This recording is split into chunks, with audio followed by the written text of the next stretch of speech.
જૂનાગઢ, પોરબંદર અને દ્વારકાના ઘેડ વિસ્તારને લઈ અને અમે સતત સંઘર્ષ કરી અને 25 ઓક્ટોબર 2024ના રોજ ઘેડમાં ખેડૂત મહાપંચાયત કર્યા પછી સરકાર અચાનક જાઈ ગઈ અને ફેબ્રુઆરી 2025 બજેટ સત્રમાં સરકારે 1500 કરોડ રૂપિયા ફાળવવાની જાહેરાત તો કરી દીધી, પણ મને 2 દિવસ પહેલાં જે સરકારશ્રીનો કાગળ મળ્યો એમાં બહુ સ્પષ્ટ લખ્યું છે કે આ 1500 પ્લસ 300 એટલે 1800 કરોડની સૈદ્ધાંતિક મંજૂરી મળી છે, હજી સુધી વહીવટી મંજૂરી મળી નથી। ત્યારે સવાલ એ ઊભો થાય છે કે ઘેડ વિસ્તારમાં કામ કરવું હોય તો ડિસેમ્બરથી લઈ અને મે મહિનો આ ઉત્તમ સમય છે।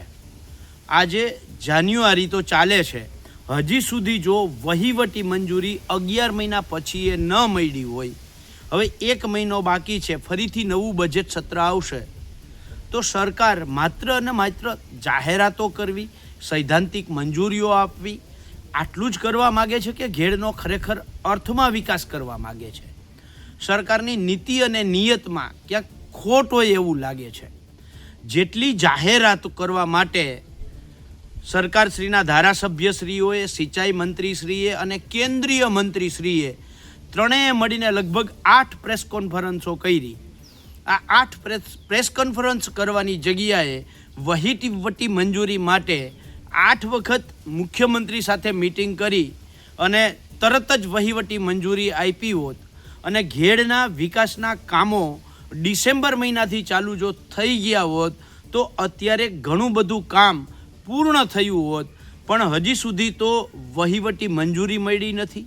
તો સરકાર શું હવે વહીવટી મંજૂરી આપશે, પછી ટેન્ડર પ્રક્રિયા કરશે, પછી મે મહિનામાં વર્ક ઓર્ડર આપશે અને જૂન મહિનામાં કામ ચાલુ કરશે અને જૂન અંતમાં વરસાદ આવશે અને બધા કામ પાણીમાં તણાઈ જશે ને બિલ બની જશે? આવું જ કરવા માગે છે કે ઘેડનો ખરેખર વિકાસ કરવા માગે છે? આ સૌથી મોટો સવાલ કરતો આજે રાજ્યના સિંચાઈ મંત્રીશ્રીને પત્ર લખી અને આ બાબતે તાત્કાલિક એક્શન લેવામાં આવે તેવી માગણી કરી છે।